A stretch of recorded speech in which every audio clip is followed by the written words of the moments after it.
এই রতন, তুই তো এক মনে কাজ করে চলেছিস, কোনো কিছু খেয়াল করেছিস?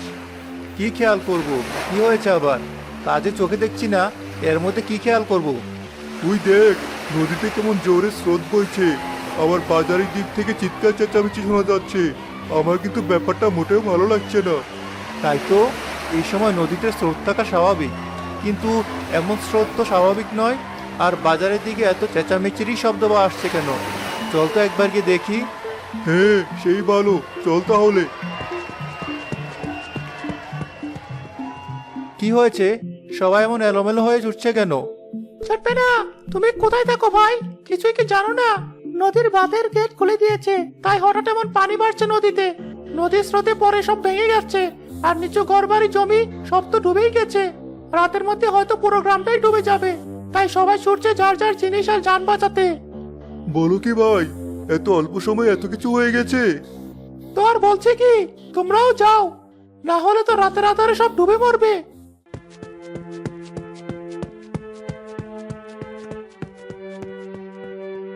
এমন দৌড়াতে দৌড়াতে কোথা থেকে আসছো?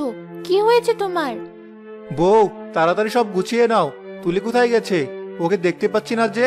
তাড়াতাড়ি গিয়ে আগে ওকে ডেকে নিয়ে এসো দেখি। সে তো নিয়ে আসবো, কিন্তু কি হয়েছে তা তো আগে বলবে নাকি? তুমি এমন হন্তদন্ত শুরু করেছো কেন? যা বলছি আগে তাই করো। এখন এত কথা বলে সময় নষ্ট করার মতো সময় একদম নেই।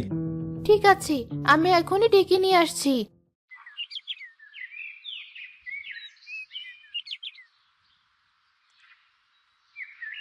এই তুলি, তুই এখানে বসে খেলছিস, আর আমি তো কেসে কখন থেকে খুঁজে বেড়াচ্ছি। কেন মা, কি হয়েছে? সে আমি জানি না, তোর বাবা এখনই ডেকেছে, আবার ঘরের সব জিনিস গুছাতে বলছি। কিছুই বুঝতে পারছি না। বাবা মনে হয় আমাদের বেড়াতে নিয়ে যাবে মা। চলো তাড়াতাড়ি বাড়ি যাই।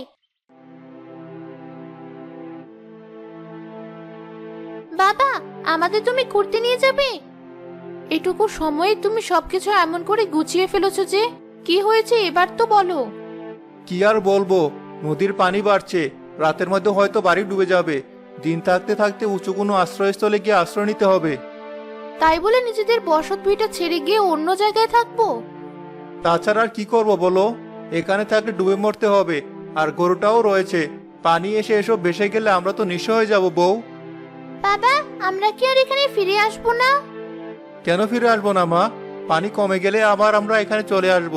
আর দেরি করো না, তাড়াতাড়ি সবকিছু নিয়ে চলো এখনই।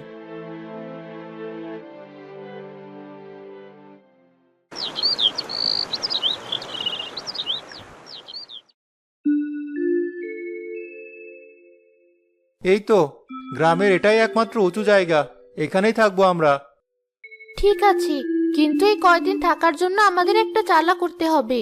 আকাশের যে অবস্থা দেখছি, যখন তখন বৃষ্টি হতে পারে। মা ঠিক কথাই বলেছে। কিন্তু কি দিয়ে চালা দেবো বলো তো? তেমন কিছুই তো নেই। ফসলগুলো সব পানিতে ভেসে গেছে, হাতে টাকাও নেই। এবার কি উপায় হবে আমাদের? চিন্তা করিস না, এই দেখ, আমি সাথে করে অনেক প্লাস্টিকের কাগজ নিয়ে এসেছি। এখান থেকে তুইও নে, আর তাড়াতাড়ি কাজ শেষ কর। একটু পরে মনে হয় আবার বৃষ্টি শুরু হবে।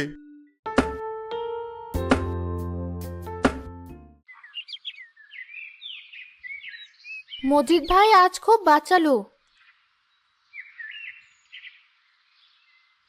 এই রতন, চল আমরা মোড়ল মশাইয়ের কাছে যাই। এখানে এতগুলো পরিবার এসে আশ্রয় নিয়েছে, এদের সাহায্যের প্রয়োজন। অনেকে কিছুই সাথে নিয়ে আসতে পারেনি। ঠিক বলেছিস, চল তাহলে যাই এখনই।